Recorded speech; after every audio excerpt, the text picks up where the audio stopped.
Notre secours est dans le nom du Seigneur qui a fait le ciel et la terre. Donc j'ai avec moi le père Irénée Gribov, le hiéromoine. C'est quand même beaucoup plus chic hein, quand on le dit comme ça. Hein. Donc il est orthodoxe à la cathédrale Sainte-Irénée, qui est du patriarcat de Moscou et donc qui est russe d'origine et qui va être là un peu notre spécialiste des pères du désert. L'idée c'est que je lui pose vos questions et il répond par des punchlines. Alex Ray qui me demande si jamais il suit le pape et si jamais on peut être sûr que leurs réponses sont fiables. Je viens de faire une vidéo avec le père Irénée sur différences catholiques protestants. Hein. Il y a des différences sur les dogmes, il y en a quelques-unes. Mais ce soir, on n'en abordera pas. Donc tout ce que vous dit le père Irénée, il le puise des pères du désert. Et j'ai été abreuvé dans ma vocation religieuse, quand j'ai fait mon noviciat catholique, des pères du désert. Donc là, pour le coup, vous ne posez pas la question catholique ou orthodoxe, parce que c'est le même fond commun de spiritualité. En fait, c'est simple. Les pères du désert, on va en parler dans 2 secondes, mais les pères du désert, c'est quelque chose que vous pouvez conseiller quand vous voulez passer la vitesse supérieure dans votre vie spirituelle. Vous êtes au IVe siècle, dans le désert en Égypte, les chrétiens ne sont plus persécutés et donc il commence à s'installer une certaine forme de tiédeur. Et donc pour raviver le combat de la foi, vous avez des chrétiens qui décident de porter la guerre spirituelle qu'il y avait entre l'Empire romain et les martyrs, ils décident de la transporter dans le désert, et ils vont partir dans le désert, combattre le diable et s'efforcer d'être parfaits. Et c'est de eux que vont naître la vie religieuse, c'est eux les premiers moines, c'est eux les premiers religieux. Et donc ils cherchent à appliquer le commandement du Christ, si tu veux être parfait, va, vends tous tes biens, suis-moi. Et donc ils partent dans le désert et puis ils ne font que prier. Tous les religieux catholiques ont tous, quasiment tous, enfin je sais pas, ont tous fait leur noviciat dans les pères du désert. Quand je suis devenu dominicain, on m'a donné les pères du désert, je les ai lus. Tous les moines ont lu les entretiens des pères du désert. Donc c'est, pour le dire encore une fois, hein, tous ceux qui veulent avoir le souci de la perfection, d'une certaine forme de radicalité dans la vie spirituelle, bah, le passage un peu obligé, c'est les pères du désert. C'est eux qui s'y sont collés les premières fois, qui ont commencé à codifier les trucs, qui ont commencé à avoir les questions classiques, les réponses classiques, les attaques du diable classiques, et tout le reste de la vie spirituelle, de la vie monastique, ça vient en très grande partie de là. Des livres de référence pour étudier les pères du désert. Je vous en ai donné 2 pour découvrir les pères du désert. Je pense à c'est un livre récent, mais il est très bien fait. Les Pères du désert, 24,90 pour ceux qui veulent approfondir leur foi. Et c'est un beau livre. C'est un beau livre. Vous pouvez même le mettre sur votre table basse dans le salon, ça fera très chic. Vous avez Jean Cassien, vous avez des livres audio sur la caverne du pèlerin. Donc quand vous êtes en podcast dans votre voiture, vous lisez les entretiens de Jean Cassien, c'est magnifique. Moi, c'est là-dedans que j'ai fait mon noviciat. Je vous mettrai les liens. Et pour ceux qui veulent retourner aux sources, vous avez la Philocalie des pères neptiques. Ça, c'est le premier tome, il y en a plusieurs. Le père Irénée, lui, a la version professionnelle en russe. Ouais, ça s'appelle le Patéricon et parfois les éditions françaises reprennent ce titre parce que ça veut dire les dires des pères. Si vous avez des questions sur votre vie spirituelle, vous nous les mettez dans le chat, on les posera au père Irénée. Là, pour l'instant, j'en ai quelques-unes qui arrivent sur Instagram que vous m'avez données, je vais lui poser, vous allez voir. Première question. Comment faire pour demander quelque chose à Dieu? Est-ce qu'il y a un procédé qu'auraient répondu les pères du désert? Ils disent envoyer une flèche au ciel. Ça, c'est leur manière de prier. Chaque prière, très brève, très cordiale, très honnête, pour eux, c'est une flèche envoyée au ciel. Ils disent envoyer une flèche au ciel. Je ne suis pas dans la religion et donc je ne sais pas exactement c'est quoi la prière. Je ne sais pas si je trouve un punchline exact, mais je pense que les pères du désert diraient c'est se tenir face à Dieu. Une prière, c'est d'être en présence de Dieu. D'ailleurs, en parlant de prière, il y a un truc qui me frappe souvent quand on lit les pères du désert, c'est ce qu'ils appellent la prière pure. C'est précisément ça, c'est-à-dire quand on est vraiment en présence de Dieu, il n'y a rien qui se met entre nous et Dieu. Et ça peut être non seulement les pensées qui vont par-ci par-là, ça peut aussi être les paroles de notre prière. Ils peuvent être une barrière entre moi-même et Dieu. Ça peut être ma posture, ce qui m'entoure, etc. La prière pure, c'est la plus haute vertu des pères. Et au fond, c'est le silence de présence en face de Dieu. On continue. Est-ce qu'il y a un bon rythme de prière? Moi, je prie 2-3 fois par jour. Qu'aurait dit un père du désert? Alors, il y a une très belle histoire du père Épiphane. 3 frères sont venus le voir. Vous avez compris le principe. Épiphane leur demande « Comment priez-vous » Ils disent « Nous prions, selon notre tradition, de manière incessante. Nous prions les heures canoniques. Prime, tierce, sexte, non. Il dit, vous faites très mal. C'est-à-dire qu'entre les heures, vous ne priez pas. Le bon rythme de prière, c'est de prier, comme dit l'apôtre Paul, tout le temps, Tout le temps. tout le temps. Et les pères du désert ont vraiment élaboré cette technique de prière continuelle, et ce qu'on appelle la prière du cœur. Après, dans notre tradition, on l'appelle la prière de Jésus. Ça peut prendre des formes différentes, mais c'est une prière continue qui ne laisse jamais l'esprit et, à force de la répéter, qui descend dans le cœur. Donc ça, vous voyez, j'aime énormément. Parce que quel est le bon rythme de prière 2-3 fois? Quand vous interrogez les pères du désert, ils ne sont pas là pour vous rassurer. Les pères du désert, ils vous disent, écoute, en fait, tu n'as rien compris. C'est pas 2-3 fois par jour qu'il faut prier, c'est tout le temps. C'est exactement ça, Saint Paul. Et donc les pères du désert, c'est ça ce qui est génial. C'est que vous croyez que vous avez atteint un stade à peu près normal. Et puis vous dites, ah, je suis content de ma vie spirituelle. Vous allez voir les pères du désert. Et ça vous met une claque et en fait vous dites, bah, je recommence. À chaque fois que je pense avoir atteint un certain degré dans ma vie spirituelle, je lis Jean Cassien et je me dis, en fait, j'ai rien compris. Donc la réponse, c'est pas 2-3 fois par jour, la réponse, c'est tout le temps, point à la ligne. Et on pourrait même exagérer, tant que vous ne le faites pas, vous n'avez pas encore vraiment commencé à prier. On continue avec les questions. Question de Perline Ramadjato. Quand on sent la présence du Saint-Esprit en nous, qu'est-ce qu'on fait pour l'adorer? Qu'aurait répondu un père du désert? Les pères du désert étaient très méfiants de toutes sortes de présences. Et eux, ils avaient beaucoup de visions, beaucoup de présence, etc. Donc, quand on sent quelque chose présent en nous, les pères du désert commencent toujours par un signe de croix. Et parfois, cette présence se transformait en un démon qui venait les tenter pour les enorgueillir et les faire abandonner leur vie monastique. Donc voilà ce que vous faites quand vous ressentez en vous l'Esprit Saint, vous faites un signe de croix et vous regardez si jamais il reste ou pas. Voilà. Mais après, effectivement, les pères étaient assez souvent remplis de l'Esprit Saint et passaient vraiment beaucoup de temps dans cet état. Il y avait un père qui était continuellement rempli d'esprit et de telle manière que les disciples le voyaient brûler de feu. Au sens littéral. C'est-à-dire, il le voyait vraiment avec le feu. Et qui disait que les doigts de ses mains se transformaient en lampades de feu. Et lui, par amour à ses disciples, il descendait de cet état pour ne pas s'envoler complètement du monde. Donc, si vous êtes habité par l'Esprit Saint, restez le plus longtemps dans cet état, mais n'oubliez pas que vous avez des proches. Question de Koro Sensei.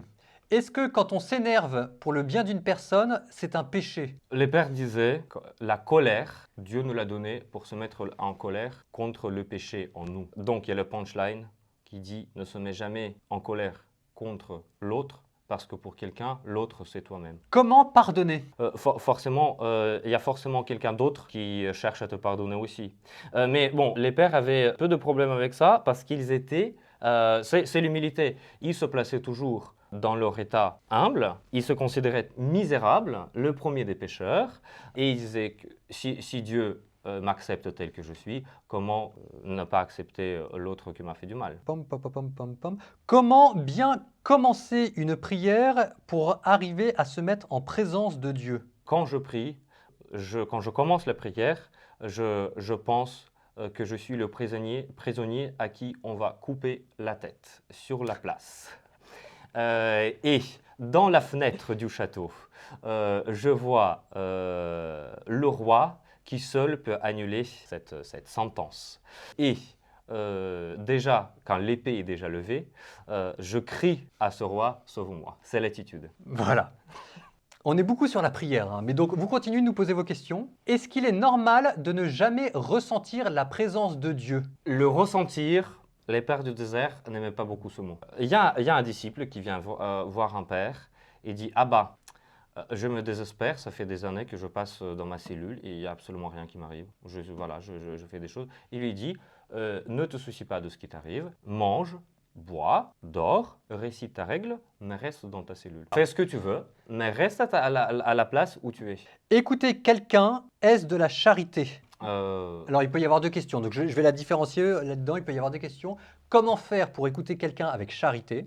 Et est-ce qu'il y a un moment donné, on a le droit de dire à la personne tais-toi et laisse-moi en silence pour rester dans ma solitude pour prier Dieu? Mais tout à fait. Dans les pères du désert, vous lirez toujours, dans la philocolie, vous lirez toujours les histoires des pères qui n'ont jamais adressé la parole à qui que ce soit et qui ne répondaient jamais quand on frappait à la porte.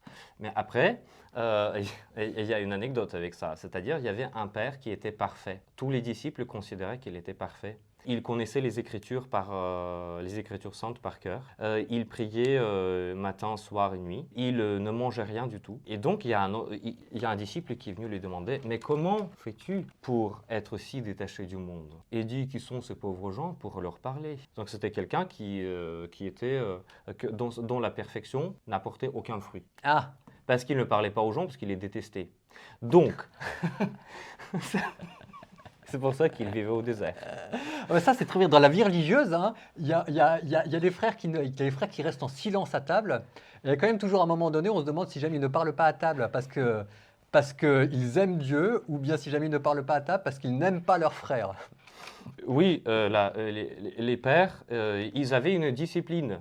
Ils se retiraient et ne voyaient personne pour pratiquer, s'entraîner dans la vertu.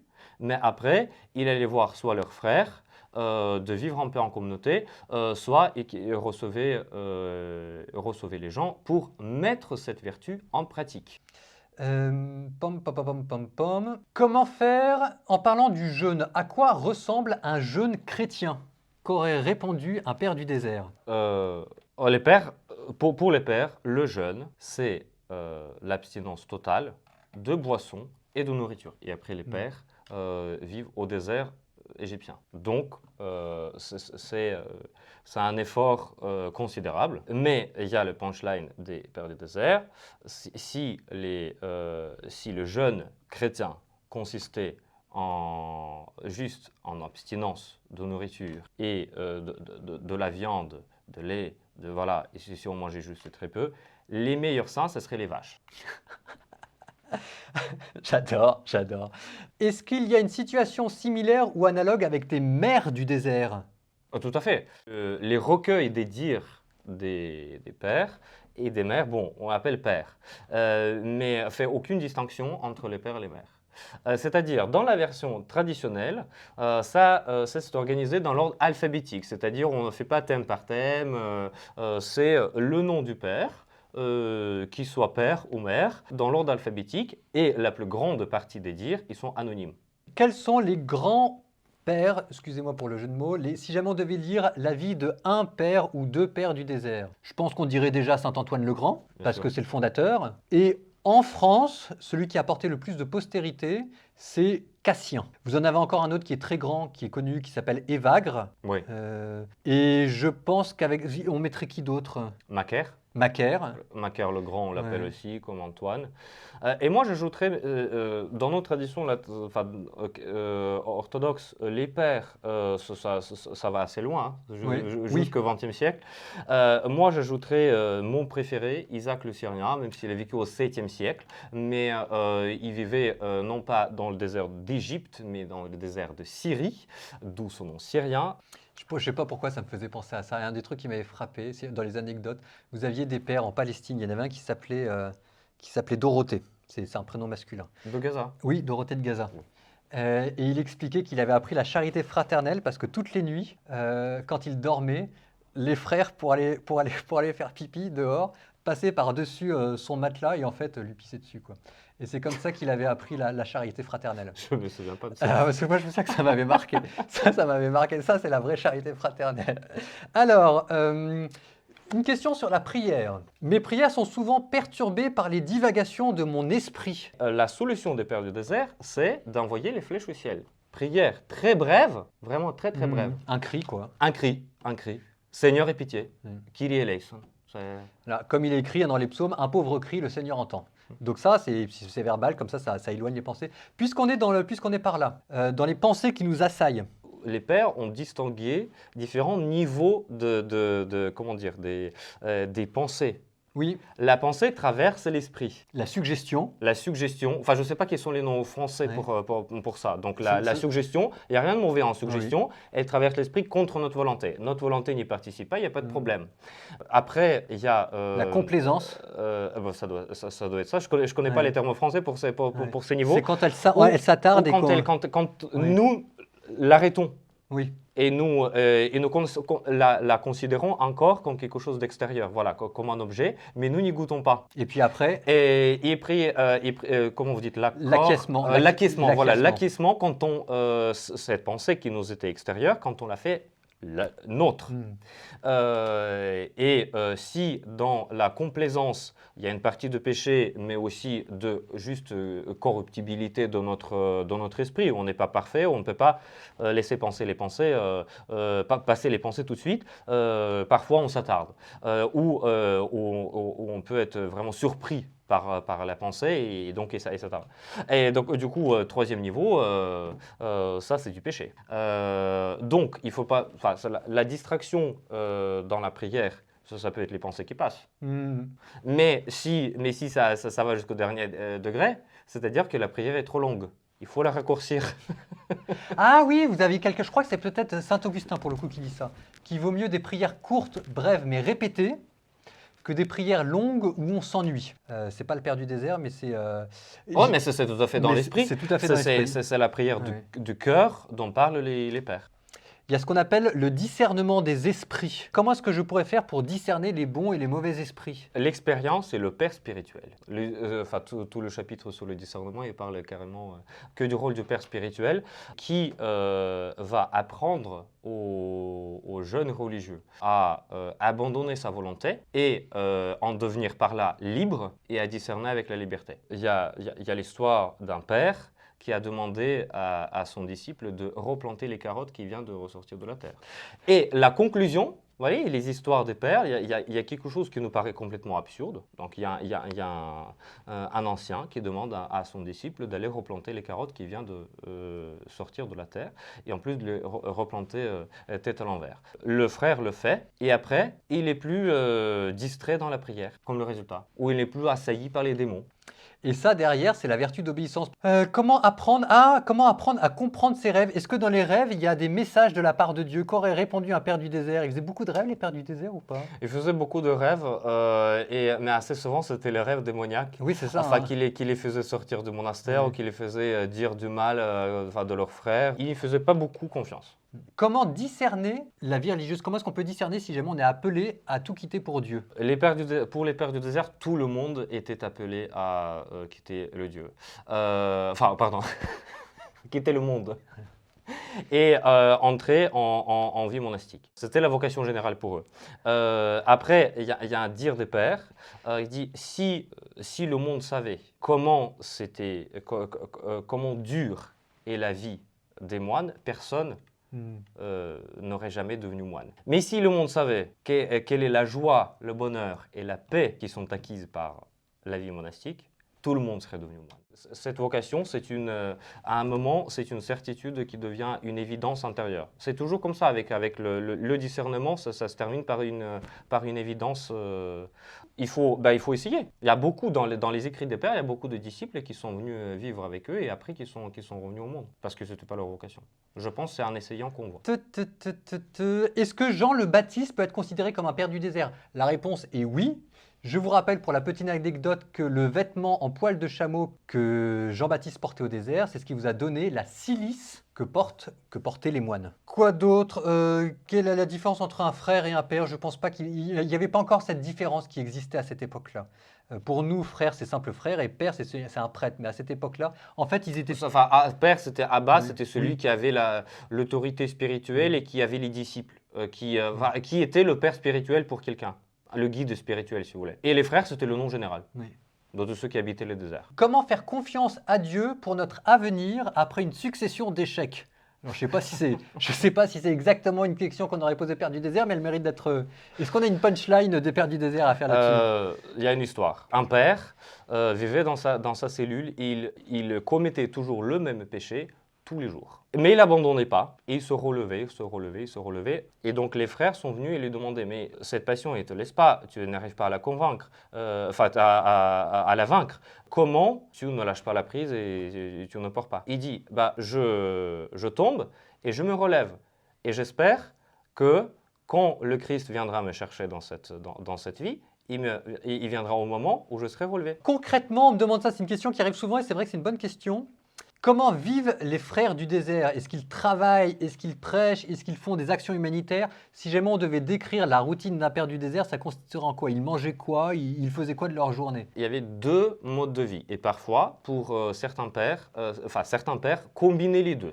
Le plus original, c'est le voie d'anachorète, c'est-à-dire celui qui se retire complètement au désert, il ne voit plus personne. La voie d'Antoine le Grand, fondateur de ce mouvement, c'était ça. Après, lui, il se retirait du monde, mais le monde est venu le Oui. chercher et les disciples sont installés autour de lui, creusaient les... Voilà, mais sinon, donc il y a les moments pendant plusieurs jours, plusieurs semaines, même plusieurs mois ou années parfois, où le père vit tout seul. C'est-à-dire il est complètement indépendant, il est en autonomie parfaite. Il creuse la terre, il travaille, de ses mains, il va... voilà, donc il se nourrit de ce qu'il trouve parce qu'il vit au désert. Il y a un autre moment où le père va voir ses frères pour échanger de leur expérience, pour parler avec son père spirituel. Tous les moines avaient le père spirituel, et pour mettre en pratique la vertu, et pour travailler aussi avec les frères. Et là, ils cuisinaient ensemble, et ils mangeaient ensemble, mais toujours très... Enfin, leur diète, ils étaient, comme on dirait aujourd'hui, vegan. Ils mangeaient que de l'herbe. Ou parfois juste du pain sec. Et il y avait d'autres qui mangeaient de la viande et tout, qui avaient les poulets, pour ne pas s'enorgueillir. Parce qu'ils étaient jugés par les autres frères, et pour eux, c'était un exercice qu'ils s'infligeaient pour être jugés par les autres, et pour ne pas avoir d'orgueil. Comme humiliation, manger du poulet. Face aux difficultés du monde, Eugénie Arantzatsu, mais je la connais Eugénie. Salut Eugénie. Face aux difficultés du monde, est-ce qu'il faut se retirer pour se protéger ou prier pour le monde, ou bien est-ce qu'il faut s'engager dans le monde pour le convertir? Ça, c'est une excellente question, en fait, à laquelle j'adore répondre, parce que c'est pas la première fois qu'on me la pose, donc du coup, là, je suis vraiment préparé. Voilà, on y va.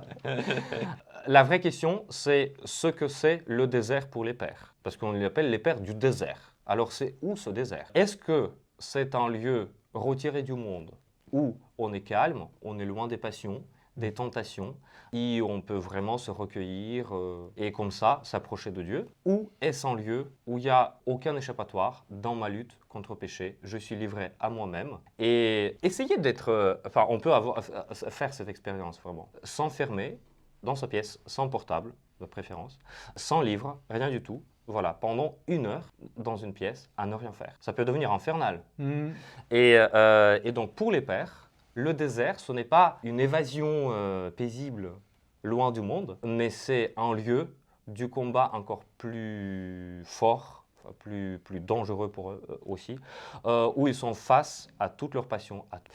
Et aujourd'hui, on se pose la question, où est le désert? Est-ce à la campagne, ou est-ce que c'est au cœur de la ville, où on est tenté, où on doit pratiquer la vertu envers les prochains, qui peuvent parfois être désagréables et ne pas du tout apprécier notre effort. Et vraiment, où est-ce que nous sommes face à notre vieil homme qui n'est pas parfait? Ça me fait penser à ce qu'on disait sur le combat spirituel. C'est une anecdote des pères du désert. Alors, dans les pères du désert, c'est ce que le père Irénée vous expliquait, il y a les anachorètes qui vivent seuls, et puis vous avez ceux qui vivent en communauté. Et normalement, ceux qui vivent seuls, les anachorètes, c'était considéré comme supérieur.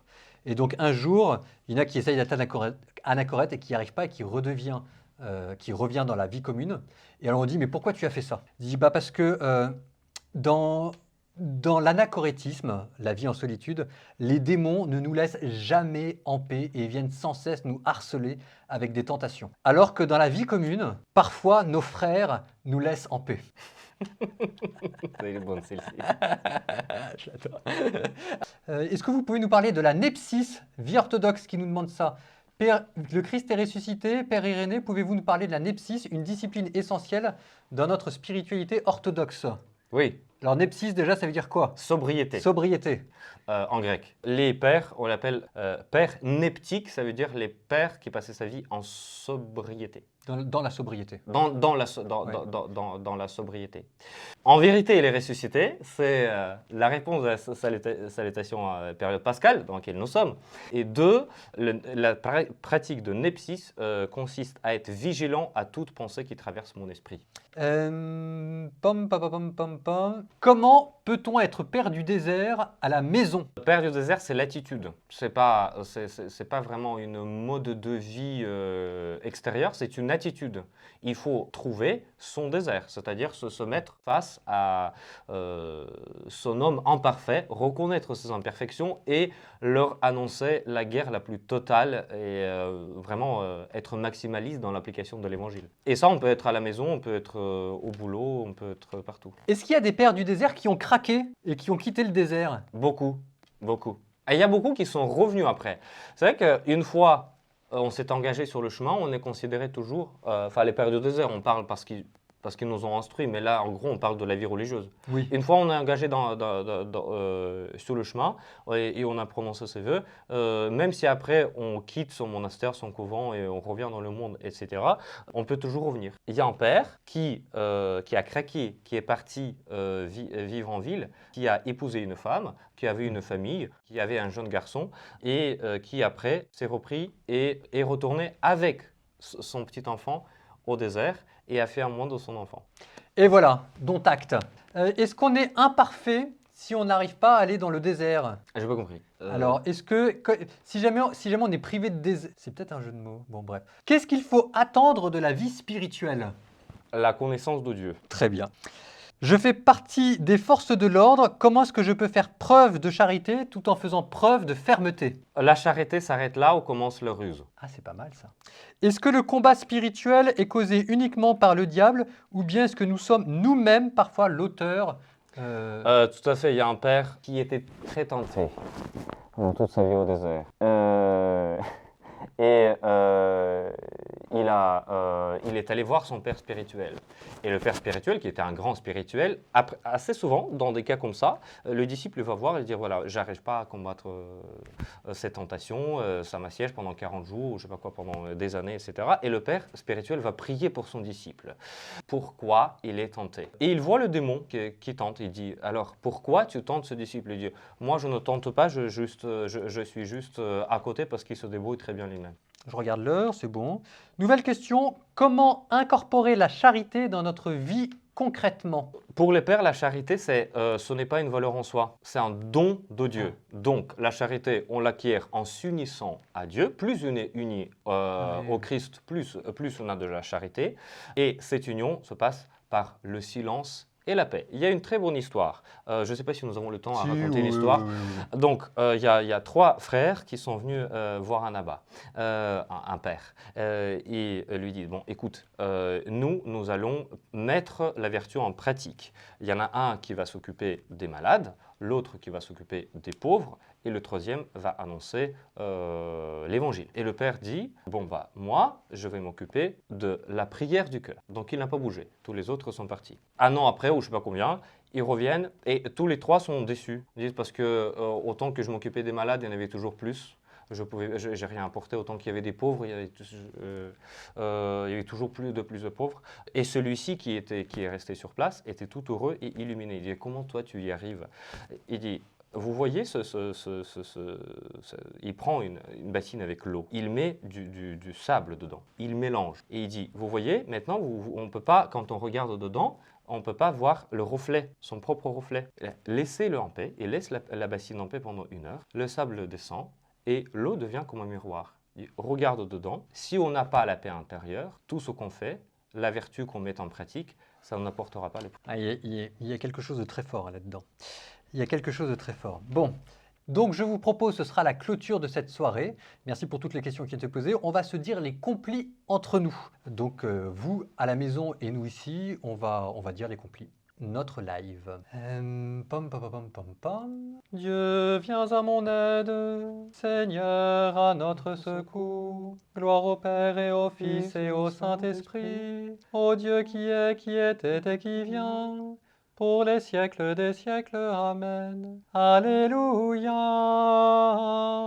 Amis des hommes, vois leur peine, et donne-leur la joie d'aimer. Богородице, Дево, радуйся, благодатная Мария, Господь с тобою. Благословенна ты в жена, и благословен плод чрева твоего, яко спаса родила еси душ наших. C'est quand même la classe. Un grand merci. C'était le Je vous salue Marie.